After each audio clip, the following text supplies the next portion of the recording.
Good. This is Stu at Purple Valley's Asana School. I forgot the bloody name of it then for a sec. And today we're looking at Laghu Vajrasana. And so this looks like a really simple posture, doesn't it? It's just like you're just going to bend back at the knees and lay there for a while and come back up. But it's actually really deceptively difficult. And a lot of us can go down, but seems to be a really big problem coming up. So we'll just look at what needs to happen. So we'll get Carolina to do it in slow motion again. So we'll start off with her from the up position. Yeah. So what is happening is she's trying to create some space in the front of the body. Now this isn't going to be a really big back bend because of the fact we're actually holding on to our ankles with our arms straight. So the spine can't bend the same way as it can in Kapotasana. So it's a much flatter back bend. But there is some back bend going on, and that actually helps us to create a bit of lift on the way back. So we'll see what Carolina does, and she's drawing her shoulders back to try and open the chest.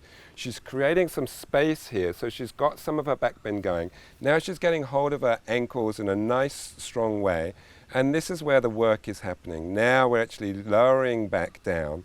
And then you see how she lost it in that last few inches, yeah? So that is where the hard work happens, is that last little bit. Carolina is strong enough to get herself back up from there, but a lot of people, if that happens, they will have lost it, yeah? And you won't be able to get back up from that position. So what is actually needing to work to actually take us back in this posture? Well, gravity is actually taking us back. Yeah, so we actually not having to work too hard on the back bend. We actually maybe have a very mild engagement just to try and actually create a little bit of curve, but gravity is going to take us back. What we need to do is slow that trip down, and this is where the fronts of the thighs or the quadriceps come into it. So this is like a really strong workout for the quadriceps, both going down and coming up. Going down, they're working what we call eccentrically. So they're resisting gravity. So they're having to lengthen because our knee, the amount of flexion in our knee is increasing and the quadriceps crosses the knee. So they're having to lengthen as we go back, but they're really having to work as well to resist us going down. And then what happens is we get to a point where our strength is being challenged by our weight going backwards, so it's a long lever because this is where we're hinging from. So when we reach a certain point, we're really beginning to be challenging the strength of our quadriceps. And that might be quite high up or it might be quite low down for Carolina. And you could see then that she just lost those last couple of inches. And then what happens then is you're going to have trouble getting back up because once your head is resting on the floor, then you relax, and when you relax, then you're going to have trouble re-engaging to lift back up. So what I'll say to you is that try and imagine when you're going down that you're actually not down. You never actually get to the stage where you think you're there. You actually come down until you can sort of feel your hair touching.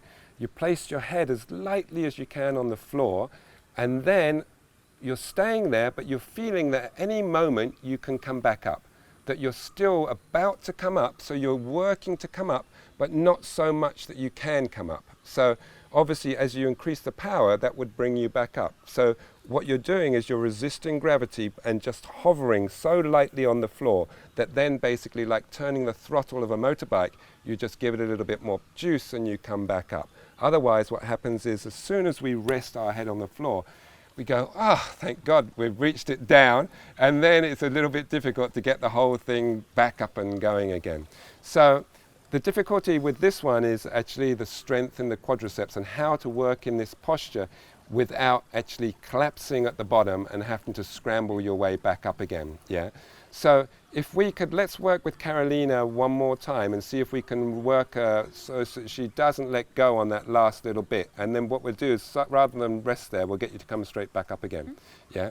So you've got to be thinking that this is where all your work is happening.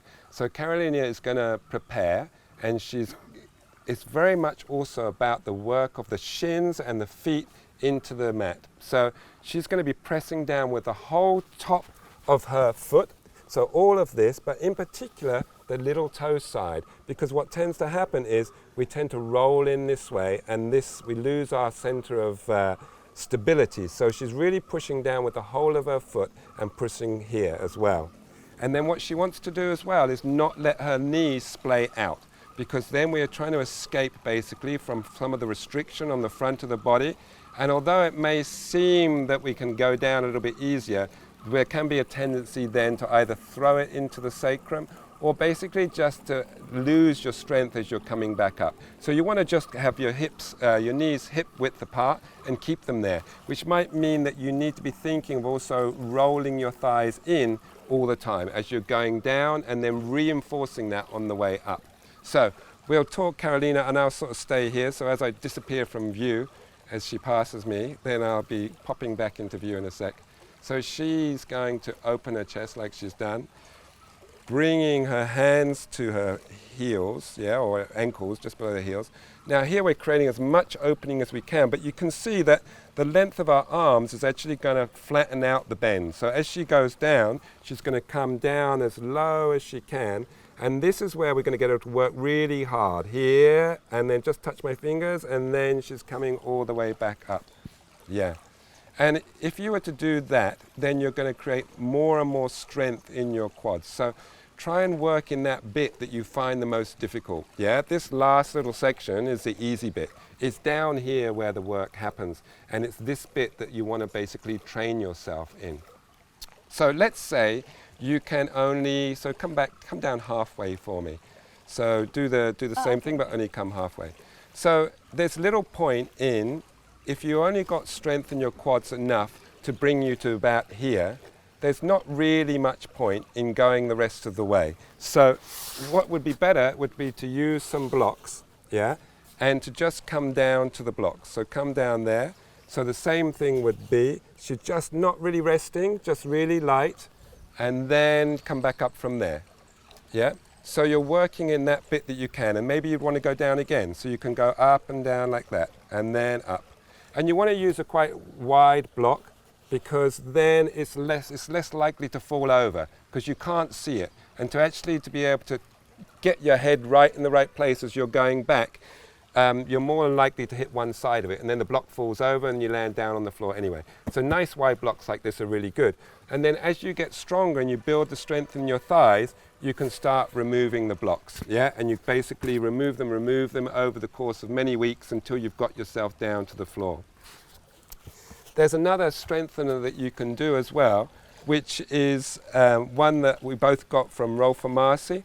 So if you want to show us that. So basically, we're not thinking about coming down here, we're just thinking of strengthening our quads. So you're trying to keep your whole body rigid, we're not introducing a back bend here, and then all you're going to do is you're going to flex the knee, you're going to come back to wherever is comfortable, and then from there you're going to actually come back up again. So you're doing reps like that. So your body stays straight, and you're engaging the front of your body, and you'll really find that this will start to work into your quadriceps really quickly. And then coming back up again. Good. Let's say you get to the stage where you can get down, but you can't get back up again. Yeah.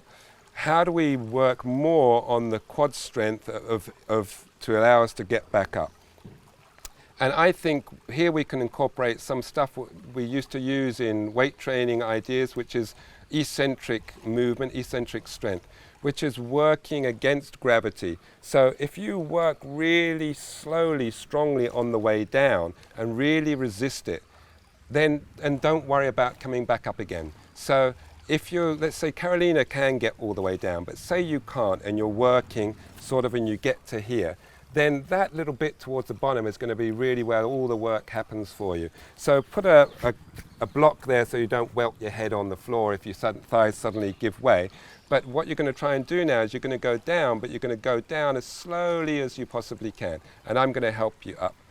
So from there, now she's in position. So now she's really going to be thinking of the thighs, because this is where the work is going to happen. And she's going to go slowly down, as slow as she can. So it might be that you're going to be drawing out your breath like really long, or you might have to take an extra breath. So she's going to really be working strongly here, rolling in slightly. And there, now she's there, you just get yourself out of it, because you wouldn't be able to come back up. So for Carolina, she can come back up. But if you can't, you just lie down and get yourself back up. So that's what we'd call negative reps in weight training terms, or working with that eccentric movement, eccentric work of the muscle, which is actually really the same as when you go hiking and you hike up to a hill. It's the same as the work when you come back down the hill, which, if you've ever done that, is actually much harder work than the going up, because you're working against gravity to slow yourself down. So it really does strengthen the thighs quite quickly. So Laghu looks very simple. We might say also, well, what about moving the hands up the legs? Well, that we're increasing some more back bend, which actually, if you're quite open in the back, you can see how then you're reducing the length of the lever, so it actually makes it easier to come up. Yeah, but I think this posture really is about getting the leg strength for Kapotasana. So you don't really want to do that unless you've already got it. So this is sometimes, again, where those nice long arms actually were very nice for our binding things, actually now are going to come back and bite you in the backside a little bit, because they're going to create a longer lever. So this is where you have to now earn your stuff back again, yeah, for having it easy with the binds. You can see how I've got something against people with long arms, can't you? So from here, you've got longer arms. It's going to take you this way more. It's going to flatten you out even more. So it's actually going to make it harder to come back up. So just keep the essence of a back bend as you go back, even though it's going to be quite flat. And keep that all the time. Keep engaged. As you come down, feel that you're actually not really down and that you're just about to come back up. At any second, you could just come up. So you're there, but you're just so light that you're just going to come up at any second, and then you come all the way back up again. So it's like a really, really good strengthening posture. You can also work in your other postures to start building strength in the thighs, like Utkatasana. So nice deep Utkatasana will be working here. A nice deep warrior 1 and 2 will be working on the strength of the thighs, Parsvakonasana. So any chance you can get, the slowly lowering the leg down in Utthita Hasta Padangusthasana when we finally let go of our foot. Don't just let it come down with a plonk, really slow it down. That again is our eccentric work. And I think you'll progress quite quickly. Just so set yourself a goal. Don't make it too much of an overachievement. Use your blocks so as you can go down in stages and gradually gain your strength. And before you know it, you'll be coming all the way up and down. The other thing is, don't try and start off the very first time you go to your next level. Don't expect to stay there for 5 breaths. So we might have mastered 5 breaths with 3 blocks. Then when we take a block away, just try doing 2 breaths or maybe 1 breath to start with, and then gradually build it up to 5. When you've got your 5 breaths, then you take 1 block away and start with the next one. Good. Hope that helped. Have fun working with Laghu, and we'll see you again next time.